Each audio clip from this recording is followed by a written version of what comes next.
दोस्तों नमस्कार। आज की कथा है अन्नपूर्णा माता की कथा। हिंदू धर्म में अन्न का विशेष महत्व है। अन्न केवल शरीर का पोषण नहीं करता बल्कि यह जीवन की नींव है।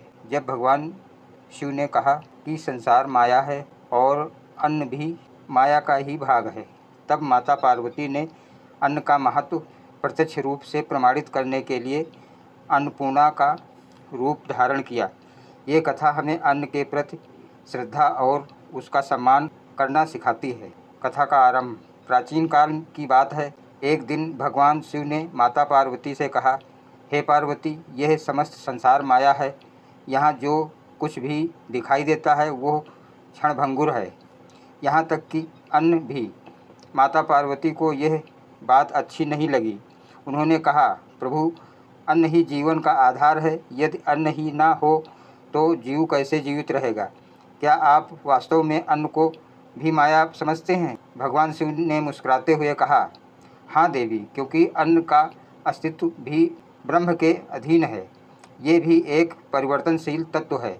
माता पार्वती ने यह सुनकर सोचा कि यदि अन्न की महत्ता को प्रत्यक्ष रूप से ना दिखाया गया तो संसार इसे भी माया समझकर तिरस्कृत करेगा।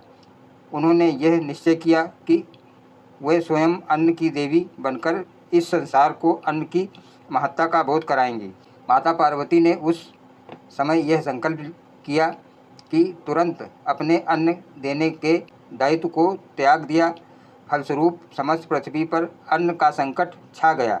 खेत सूख गए, वर्षा बंद हो गई, गोदाम खाली हो गए और लोगों के घरों में भोजन समाप्त हो गया।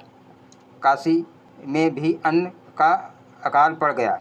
लोग भूख से तड़पने लगे, छोटे छोटे बच्चे रोने लगे, वृद्ध अशक्त हो गए। चारों ओर हाहाकार मच गया, यहाँ तक कि स्वयं भगवान शिव को भी भोजन के लिए संघर्ष करना पड़ा। शिव जी ने तब माता पार्वती से प्रार्थना की, हे पार्वती, कृपा करके संसार की पीड़ा को देखो। तुम्हारे बिना यह सृष्टि थम सी गई है। अन्न ही जीवन है और तुम ही उसकी अधिष्ठात्री हो। कृपया अन्न का पुनः वितरण करो। माता पार्वती ने शिव की बात सुनकर मुस्कुराते हुए काशी में एक दिव्य रूप में अवतार लिया, अन्नपूर्णा देवी के रूप में।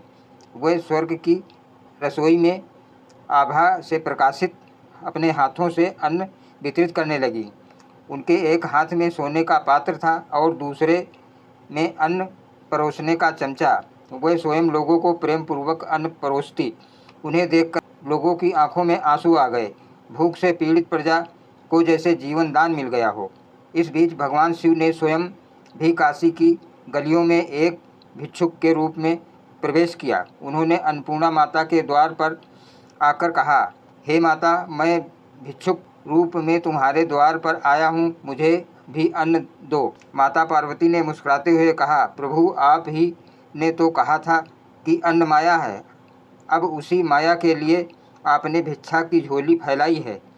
शिव जी ने नम्र होकर कहा, देवी, आज मुझे बोध हो गया है कि अन्न केवल माया नहीं, यह तो जीवन का आधार है और तुम, हे देवी, अन्नपूर्णा हो, समस्त सृष्टि को पोषण देने वाली। यह सुनकर माता अन्नपूर्णा ने भगवान शिव की झोली में अन्न डाला। उसी क्षण से संसार में फिर से अन्न का संचार प्रारंभ हो गया। खेतों में हरियाली लौट आई, नदियाँ बहने लगी और लोगों के मुख पर पुनः प्रसन्नता छा गई। भगवान शिव ने काशी में अन्नपूर्णा की महिमा को पहचानते हुए वहाँ भव्य मंदिर की स्थापना की। यह मंदिर आज भी वाराणसी में स्थित है और काशी विश्वनाथ मंदिर के निकट है। मान्यता है कि काशी में भगवान शिव अपने भक्तों को मोक्ष देते हैं, लेकिन भोजन माता अन्नपूर्णा से ही पाते हैं। इसलिए कहते हैं, काशी के स्वर्ग मंदिर में विराजमान अन्नपूर्णा देवी भक्तों को अन्न प्रदान करती हैं। वहाँ भगवान शिव भी याचक बनकर उनके सामने खड़े रहते हैं। अन्नपूर्णा माता के दर्शन करने मात्र से व्यक्ति को अन्न, धन और संतोष की प्राप्ति होती है। उनका रूप अत्यंत सौम्य और वात्सल्यपूर्ण है। वे भगवती पार्वती का ही एक दिव्य रूप हैं। भक्तजन अन्नपूर्णा स्तोत्र, अन्नपूर्णा अष्टक और अन्य मंत्रों के माध्यम से माता की उपासना करते हैं। भगवान शिव ने स्वयं माता अन्नपूर्णा की महिमा में एक स्तोत्र की रचना की जिसे अन्नपूर्णा अष्टक कहते हैं। यह अष्टक इस प्रकार है। माँ अन्नपूर्णा आप सदा पूर्ण हैं, आप शंकर जी की प्राण वल्लभा हैं। मुझे ज्ञान और वैराग्य की सिद्धि के लिए इच्छा दीजिए। इस अष्टक का पाठ करने से न केवल अन्न की प्राप्ति होती है बल्कि आत्म ज्ञान और भक्ति का विकास भी होता है। यह कथा केवल एक देवी की स्तुति नहीं बल्कि गहन दार्शनिक बोध भी देती है। ये हमें सिखाती है कि अन्न का अपमान ना करें। अन्न केवल एक भौतिक वस्तु नहीं है, यह जीवन शक्ति है। इसे ईश्वर का प्रसाद समझकर ग्रहण करें, अहंकार का त्याग करें। जब भगवान शिव जैसे सर्वोच्च और अन्न के लिए झोली फैलाते हैं तब हमें विनम्र होना चाहिए। माता का स्वरूप पहचानें।